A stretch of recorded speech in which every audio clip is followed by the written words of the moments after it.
The Miller house in Portland, Maine, looked like a timeless treasure. Its tall windows reflected the morning light, the brick walls held decades of memories, and the wooden staircase carried the weight of countless footsteps. Caroline Miller, 38 years old, paused for a moment at the kitchen counter, listening to the creak of the hallway floorboards above her. To anyone else, those imperfections were signs of age, but to her they were pieces of a story she had come to cherish. "Mommy, look, the clouds are making animals," 6-year-old Sophie called from the living room window, her small hands pressed against the glass as if she could reach the sky itself. Caroline smiled. Sophie's imagination was like a stream that never stopped flowing. Every morning brought a new adventure, a new picture painted in her mind. Caroline poured orange juice into a glass and called her back to the table. Breakfast at the Miller house looked ordinary, yet something felt slightly off. Daniel Miller, Caroline's husband, came down the stairs with his usual polished appearance. He was 40 tall, handsome, and always careful about how others saw him. With colleagues and neighbors, his charm was magnetic. At home, however, there were moments when his smile did not reach his eyes. "I have an important meeting this weekend," Daniel said as he ruffled Sophie's hair. "If it goes well, it could change everything for us. Daddy will bring you a special gift, I promise." Sophie's eyes lit up with hope. Caroline kept quiet. There was something in Daniel's tone she could not shake. He had been different these past few months, ever since Caroline's mother had passed away and left her a large inheritance. The grief was still raw, yet her husband's restlessness seemed sharper than grief. Evelyn Miller, Caroline's mother-in-law, added another layer of tension. She often called unannounced, reminding Caroline that she would be visiting soon. Evelyn presented herself as gracious and elegant, but Caroline knew the truth. Evelyn saw Caroline as inadequate, never quite worthy of her son. With Sophie, her affection came with conditions, expecting the child to behave more like a miniature adult than a carefree little girl. That morning carried all of these unspoken threads. Caroline tried to focus on Sophie's laughter, but her mind was unsettled. She felt the presence of shadows she could not name. The Miller family seemed picture perfect from the outside, but within its walls, a quiet storm was beginning to gather. The following days carried a rhythm that felt both familiar and uneasy. Caroline busied herself with preparations for an upcoming exhibition at the Portland Art Museum, a project she had dreamed of for years. It focused on forgotten female artists of the 20th century, women whose work had been overlooked or dismissed. Caroline poured her energy into it, telling herself that dedication to art would ground her. Yet in the quiet of the house, shadows lingered. Sophie, with her endless curiosity, often drifted into Caroline's study while she worked. One afternoon, the little girl held up an old photograph she had found in a box of belongings. "Mommy, is this Grandma?" she asked. Caroline looked at the faded picture of herself as a child, standing beside her late mother. Her chest tightened. "Yes, sweetheart. That was Grandma when she was younger." Sophie nodded but then whispered as if protecting a secret. "Grandma talks to me sometimes. She says I should be careful." Caroline tried to laugh it off. Children often blurred dreams with memories, and Sophie's imagination was famously vivid. But the words planted themselves in Caroline's mind, growing heavier with each passing day. The tension deepened when Sophie quietly confessed one evening, "Mommy, I saw Daddy on the phone with Grandma Evelyn." They were whispering. "Daddy said you would not notice." Caroline paused. Daniel did take countless work calls, often in hushed tones. Still, there was something about the seriousness in Sophie's eyes that made Caroline uneasy. She brushed her daughter's hair gently and replied, "Sometimes adults keep secrets for work, but thank you for telling me." Even as she reassured Sophie, a wave of doubt crept into her heart. Late one night, when Daniel claimed he had gone to bed early, Caroline walked past his study. The door, usually locked, was slightly ajar. Inside, files were stacked neatly, but one drawer remained open. Her eyes fell on a folder marked life insurance. Her hands trembled as she scanned the documents. Just 1 week after her mother's funeral, Daniel had taken out a high-value policy in Caroline's name. The beneficiary was Daniel himself. The air felt suddenly heavy, her pulse quickening. She set the documents back as carefully as possible, forcing the drawer shut. Her mind raced. Why now? Why so soon after the inheritance? She tried to rationalize perhaps Daniel was being cautious, providing financial security, but something about the timing felt chilling. The next morning, Sophie lingered by the window again. "Mommy, I dreamed about the basement," she whispered. Caroline froze. The old servant's basement, sealed off decades ago, had only been mentioned once in the property report. She had never spoken of it to Sophie. "What basement?" Caroline asked cautiously. "The one with a secret room. It's for hiding when bad people come," Sophie answered with complete seriousness. Caroline forced a smile, but her chest tightened. Dreams or warnings? The line between the two was becoming dangerously thin. Friday evening arrived with a heaviness that clung to the walls. Daniel had kissed Sophie on the forehead before leaving the house with his suitcase, insisting that his business trip could not wait. Caroline had nodded, though the knot in her stomach grew tighter. After he left, she found herself walking from room to room, touching furniture, opening and closing doors, as if checking whether the house was still truly hers. Later that night, while Sophie colored pictures in the living room, Caroline noticed movement outside the window. A man in a dark coat walked slowly along the edge of the property. He paused near the garage, then circled toward the backyard. Caroline's breath caught. She quickly closed the curtains and pulled Sophie close. "We will stay inside tonight," she said, forcing a smile, but inside, unease spread like cold water. When Sophie went to bed, she begged, "Mommy, can I sleep in your room?" Caroline hesitated, then agreed. The child clung to her stuffed rabbit as if it carried all her courage. Caroline kissed her goodnight, trying to ignore the echo of her daughter's earlier words, "Daddy and Grandma are planning something bad." Sometime past midnight, Caroline stirred awake. A faint chemical smell seeped through the cracks of the window. Her throat prickled. She sat up sharply.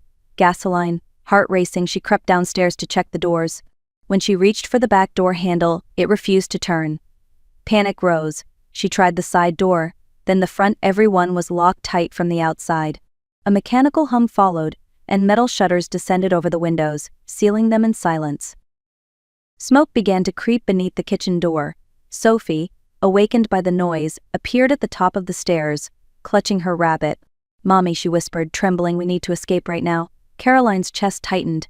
"What do you mean? Where can we go?" Sophie's voice shook but carried conviction. "Behind the pantry. Grandma told me in a dream." The smell of smoke thickened, and faint crackling sounds grew louder. Caroline grabbed her daughter's hand and ran to the pantry. At first glance, it was just a small closet filled with shelves of canned goods and flour jars. Sophie pushed aside the lower shelf and pointed. "Here." Caroline knelt and found a wooden panel. She pulled hard. It creaked open, revealing darkness.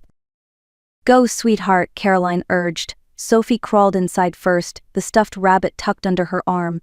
Caroline followed, pulling the panel closed behind them. The narrow passage smelled of dust and earth, cobwebs brushing against their faces.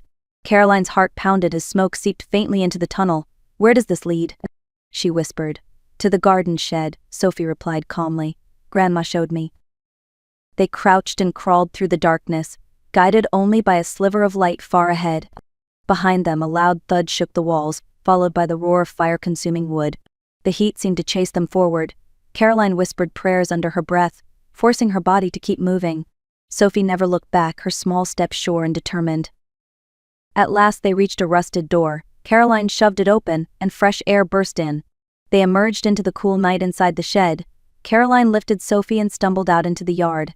Behind them, flames had already devoured the house. Black smoke twisted into the sky, and the glow of fire painted the neighborhood in a sinister red. Sirens wailed in the distance. Sophie tugged her mother's sleeve. "Mommy, let's go to Miss Barbara's house," she urged, naming the neighbor 2 doors down.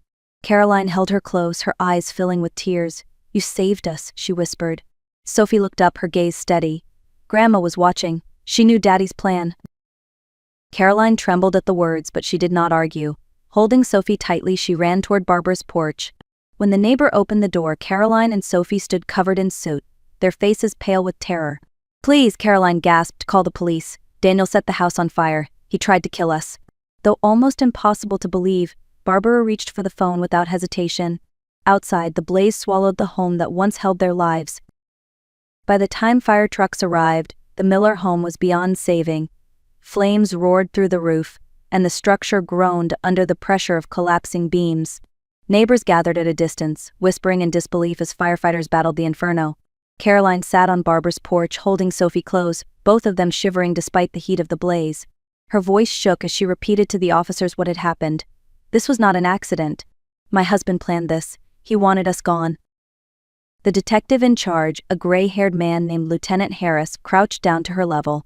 "Ma'am, that is a very serious accusation. Do you have anything that can support it?" Caroline pulled her phone from her pocket with trembling hands. On the screen were photographs she had taken the night before, images of the life insurance policy she had found in Daniel's desk, documents that named him as the sole beneficiary. Harris studied the photos, his expression tightening. "This raises questions, but it may not be enough on its own." At that moment, Sophie tugged on her mother's sleeve. With surprising composure, she spoke softly but firmly. "Daddy said if Mommy was gone, everything would be his. He said it on the phone to Grandma Evelyn. And he said it should look like an accident." The officers exchanged glances. Harris looked at Sophie, his tone gentle. "When did you hear that?" "3 days ago, outside Daddy's study," she answered. "He was looking at house plans and told someone the security system was ready." Hours later, investigators confirmed what Caroline and Sophie had described. Residue of gasoline was found around the property, poured deliberately at key points. Even more damning, the security system had been tampered with, allowing the windows and doors to be locked remotely. What had seemed like a frantic claim from a desperate wife was quickly becoming a credible case of attempted murder. Detectives began searching for Daniel. His supposed business trip unraveled immediately. Co-workers at his investment firm testified that no meeting had been scheduled. Within a day, police located him at a gas station along the interstate. In his trunk, they found a large stash of cash, falsified identity papers, and a burner phone. Daniel was arrested on the spot. During interrogation, he shouted, "I'm innocent. This was all my mother's idea. She pushed me into it." When Evelyn Miller was taken in, her polished facade cracked.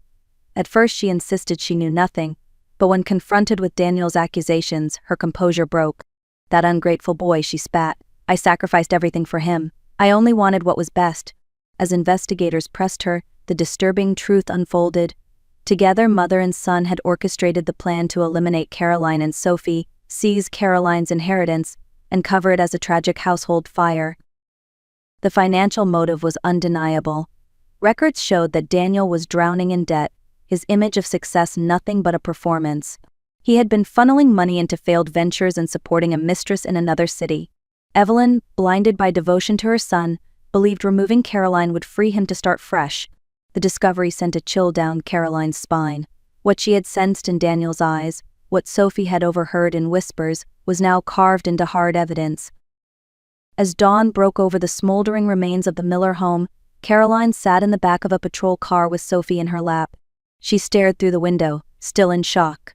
The place that once held laughter, morning breakfasts, and childhood dreams had been reduced to ashes by the very man who had sworn to protect them. Yet amid the ruin there was one undeniable truth: they had survived. And now the truth about Daniel and Evelyn was finally coming to light. 3 months later, the courthouse in Portland became the stage where every hidden truth was forced into daylight. Caroline sat on the wooden bench, her hands clasped tightly together. Beside her, Sophie swung her legs nervously but kept her chin high. The courtroom buzzed with reporters, neighbors, and curious onlookers. Everyone wanted to hear how a respected businessman and his elegant mother could be accused of such a crime. The prosecution laid out the evidence piece by piece. Photographs of the tampered security system. Reports confirming gasoline had been poured strategically throughout the Miller home. Phone records showing repeated calls between Daniel and Evelyn during the weeks leading up to the fire.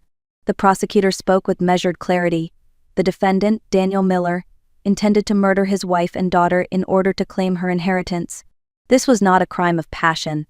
This was calculated, deliberate, and cold. Daniel's defense attorney tried to shift the blame. At first, they argued that Daniel's mental state had deteriorated under financial pressure. When that failed to gain sympathy, Daniel turned against his mother.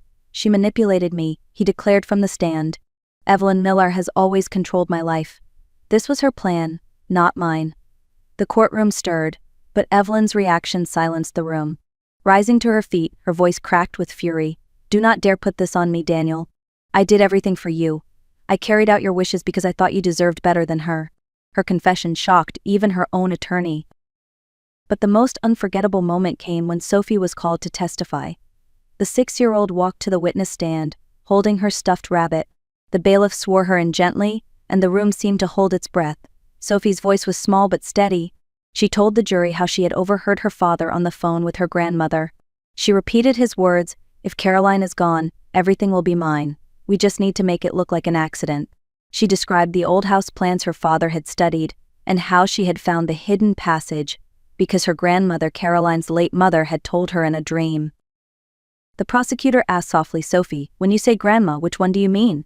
Sophie pointed at Caroline. "Mommy's mommy. She warned me about Daddy's plan." A quiet murmur spread through the courtroom. It was not evidence in the traditional sense, but it was the kind of truth only a child could carry, clear, fearless, and impossible to ignore. When Sophie stepped down, tears filled Caroline's eyes. She knew her daughter's courage had carried more weight than any document. In the end, the jury returned guilty verdicts for both Daniel and Evelyn. Daniel was sentenced to 15 years in prison for attempted murder and arson. Evelyn received 8 years for conspiracy. Justice, though painful, had been served. 6 months later, autumn leaves drifted across the yard of a small cottage on the edge of Portland. The home was modest compared to the Miller family's old estate, but for Caroline and Sophie, it was a sanctuary. Warm light spilled from the windows each evening, and the scent of apple pie often lingered in the kitchen. What mattered was not size or grandeur, but safety and peace. Caroline had returned to her work at the museum, slowly regaining her rhythm. Her new project, a foundation to support young female artists, had taken root. She named it the Second Light Foundation, a tribute to the idea that life could offer another chance to shine after darkness. Part of her inheritance funded it, transforming what had once been a source of tension into a tool for hope. When she explained the name to Sophie, the little girl nodded proudly. "It means we can start again," she said. Sophie had also begun to heal. With the help of Dr. Michael Hayes, a gentle and patient child psychologist, she learned to talk about her fears instead of carrying them in silence. She made friends at school, filled sketchbooks with colorful drawings, and even had one chosen for a student art exhibition. On the paper she had drawn 3 figures: herself, her mother, and her grandmother. Caroline framed it and hung it in the hallway. One evening, as snow threatened at the horizon, Michael joined them for dinner. He had become more than a counselor. He was a steady presence, someone who had quietly stepped into their lives with kindness. After the meal, Sophie leaned against her mother's arm and asked, "Mommy, what is a real family?" Caroline thought for a moment before answering. "It is not about blood alone.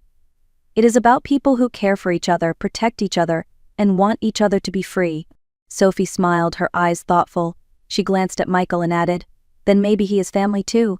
The 3 of them shared a quiet laugh, the sound blending with the crackle of the fireplace. For the first time in a long while, Caroline felt the warmth of a true beginning.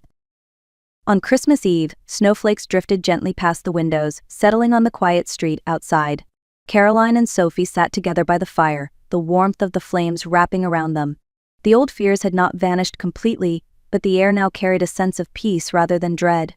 Sophie leaned against her mother's shoulder, clutching the same stuffed rabbit that had traveled with her through fire and fear. Caroline kissed the top of her head. "Your courage saved us, Sophie. You gave us a new life." Sophie looked up, her voice soft but certain. "We saved each other, Mommy. And Grandma helped too." Caroline smiled, her eyes glistening. Perhaps her mother's love really had lingered beyond the grave, guiding them through the darkest night. Perhaps it was simply the power of memory. Either way, Caroline believed it had carried them when she had nearly lost all strength. As the fire crackled, Caroline reflected on what had unfolded. She had learned that trust is not blind, and family is not defined by blood alone. True family is found in the people who stand with you in your most fragile moments, who protect rather than betray, who heal rather than harm. It is in a daughter's courage, in a friend's steady hand, in the quiet promise of a safer tomorrow. To everyone listening, hold close those who love you honestly, and do not ignore the quiet instincts that whisper when something feels wrong. They may save your life. If this story touched you, please like this video, share it with someone who may need to hear it, and comment your thoughts below. And do not forget to subscribe to The Art of Revenge for more stories of resilience, betrayal, and the strength to begin again. Your support helps keep these voices alive, reminding us all that even in darkness there can be a second light.